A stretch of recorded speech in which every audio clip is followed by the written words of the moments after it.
アメリカで開催された大型大会 APEX2010。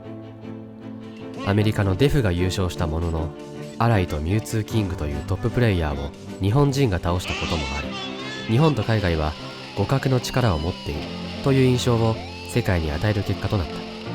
それに刺激を受けて、新たなメンバーを加えた日本のトッププレイヤーたちが再び海外大会に遠征することになった。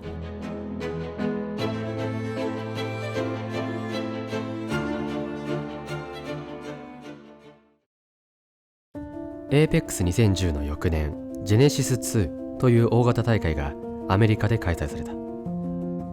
ここに日本から参加したのがレインとアースだった。APEX2010 で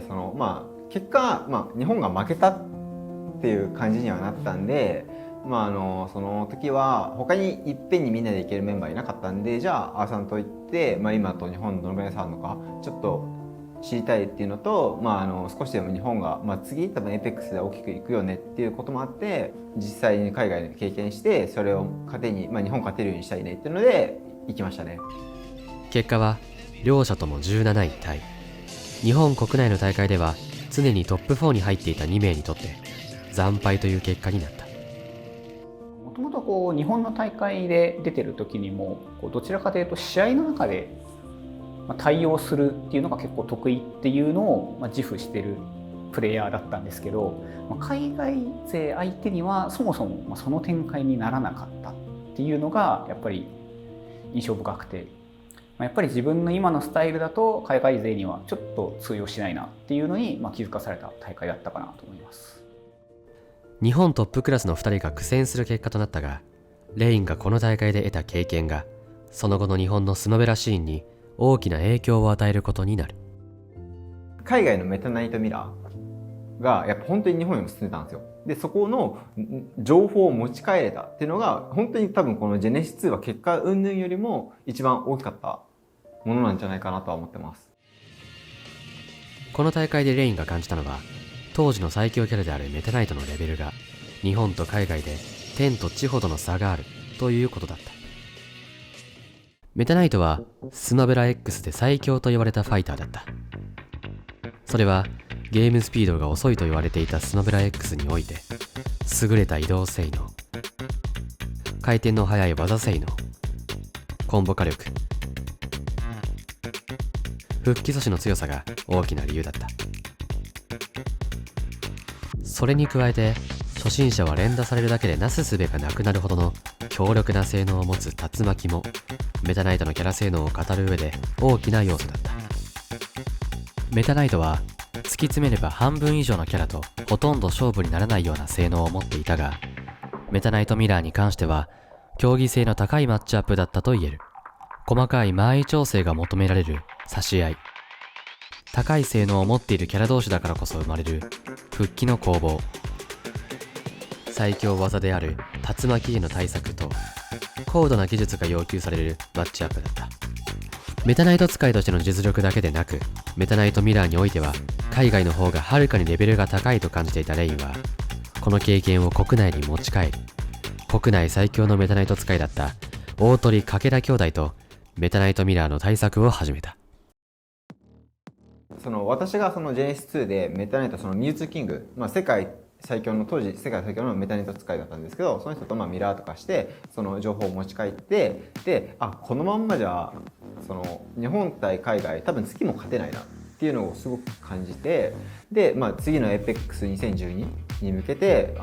当時やっぱ強かったメタナイトっていうと自分と大鳥とかけら、この3人が多分上がると思うんですけど、でその3人でもうずーっとミラーばっかりやるっていうフェーズに入って、もう海外勝つためにはメタナイトミラーを制するしかないっていうのがすごく分かってたんで、3人で本当にほぼ回すみたいな環境にはなってましたね。3人でひたすら対戦を繰り返し磨き上げられたメタナイトミラーの技術は、半年後には国内では敵なしのレベルまでに到達していた。正直そのメタナイトミラーに関してはまずその3人以外で大会でまず負けることがほぼなかったレベルには成長してて、ただやっぱ自分がその海外で経験した時のメタナイトのミラーの差ってすごかったんで、でもここまでやって追いついているのかなっていう不安は若干正直あります。そしてついに次の海外大型大会 APEX2012 が開催される。レインにより持ち帰られたメタナイトの知識がここで日本勢に大きな成果をもたらすことになった。先陣を切って海外勢を撃破したのはロボット使いのオーシャンだった。ロボット使いのオーシャンは国内の大会ではトップ16付近という結果がほとんどのプレイヤーだった。しかし彼は大鳥翔兄弟と仲が良く、彼らのメタナイトの特訓を間近で体験していた一人でもあった。そんなオーシャンが勝者側で対峙したのがアメリカ最強のメタナイト使いと言われていたミュウツーキングだった。下馬評は圧倒的に不利だったこの試合だったが、オーシャンは予想外の前線を見せる。フルセットまでもつれ込んだ最終試合。試合開始から常にストックもパーセントも並ぶ両者一歩も譲らない攻防が続いた。最後はどちらが勝ってもおかしくない展開だったが、ギリギリの駆け引きの中でロボットの空中エネがヒットし、オーシャンが勝利。国内の強豪メタナイト使いと対策を積み続けた結果、この大舞台で世界最強メタナイトまで倒してしまうことになったのだ。そしてこれはスマブラ X の歴史の中でも有数のアップセットとして語り継がれるほど驚きの結果だった。やっぱ勝った瞬間うおーってなって、周りの人もレインさんが後ろから抱きついてきて、その後かけら大鳥みんな抱きついてきてみたいな感じで、すごい割とあの大会では一番のアップセットだったし、一番盛り上がった試合でもあったかな。本当に大激戦ですね。勝てて、周りもみんなオーシャンオーシャンっていうコールがすごかった。多分過去の今現在の大会含めてもあそこまでのコールはないんじゃないかなっていうぐらい一番すごかったですね。そしてレインやカケラとともにメタナイト対策を積んだ大鳥も大躍進を見せることになる。大鳥はアメリカのトッププレイヤーであるイーサム、アライ、ナイロ、デフを軒並み撃破。勝者側優勝を果たす。ついに日本人初の APEX 優勝にあと一戦のところまでやってきた大鳥。最後にグランドファイナルで戦うことになったのは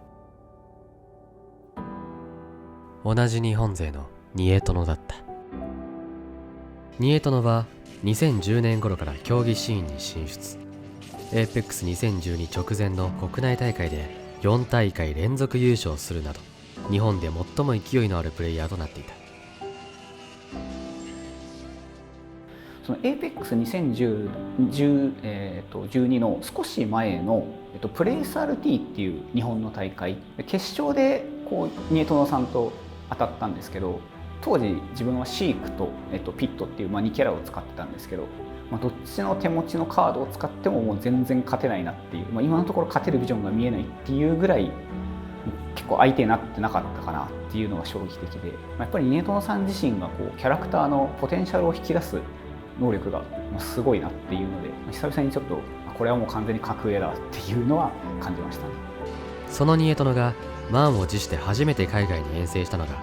この APEX2012 だった。海外に舐められてましたよ、日本は完全に。だからもう日本もこいつら舐め腐ってるから本当に分からしてやるぜみたいな、なんかどちらかというと本当にバチバチしてましたね。今よりははるかに見下してるお前らをぶちのめしてやるよみたいな感じでしたね。そんなニエトノは順調に勝ち上がり、ナイロ、アライといったトッププレイヤーたちを撃破。敗者側でグランドファイナルまでたどり着いた。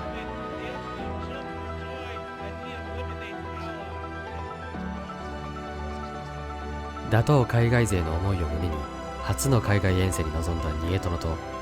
海外勢を倒すためにメタナイト対策を極めた大鳥。2人の海外勢に勝つという目標は共に実現されたが、優勝を手にできるのは1人だけ。海外大会の決勝で日本人同士の戦いが始まった。チャートよりまだワンチャン若いのになってきたことで、チャートをしっかり決めていって、ワンチャン決めて、大鳥がしっかりライン回復していく。バースさせていきたいが、しか体が当たらない。これ逆に空中前のThis live on the sun. I know this is easily the most money these two have ever competed for. And Otori's about to get it. Oh, that's it. Otori is your champion. Congratulations. 最終的にこの戦いを制し、APEX2012 の優勝を手にしたのは大鳥。これは海外大型大会における日本人の初優勝であり、以降のスマブラの歴史でもその年で一番大きい世界大会における日本人優勝者はこの時の大鳥しか出ていないということからも、日本スマブラ競技シーンの中でも最大級の偉業と言える。さらに同時に開催されたダブルスのトーナメントでもかけら&大鳥兄弟が海外メタナイトミュウツーキングと連帯のコンビを破って優勝を手にする。国際舞台での惜敗が続き、最強キャラであるメタナイトの連動で劣っていた日本勢。この大会はついに彼らが世界最強を勝ち取った記念すべきものになった。日本が勝った心境については、普通に嬉しかったかな。実際その今までの2010年11年っていうのでレインさんとかブルドさんとかそこら辺の頑張りがあって、でなんか海外の動きとか研究して実ったっていうのもあって、そこも含めて嬉しかったかな、だいぶっていうのはありますね。本当に私のスマブラ人生の中で最も嬉しかった大会が APEX2012 なんですけど、日本が海外に勝てた、今でこそ勝ったり負けたりすることもあるんですけど、やっぱり当時って本当に年に1回あるかないかのビッグイベントだったんで、そのチャンスでやっとものにできたっていうのは本当に日本の完全な勝利だし、で育成の成功っていうのもあって、やっぱ本当に多分誰よりも嬉しかったんじゃないかな、優勝した本人よりも自分の中で嬉しかったんじゃないかなと思ってるぐらい最高の大会にできたかなとは思ってます。日本勢が圧倒した大会となった APEX2012。これは海外勢にとってはもちろん面白くない結果だった。海外勢はみんな冷え切ってたなっていうのはよくその時の話で聞いてましたね。遠征してきた日本のプレイヤーに主要タイトルを総なめされた海外勢たちは日本勢に対する逆襲を誓う。こうして日本と海外の争いはさらに激化の一途をたどることになるのだった。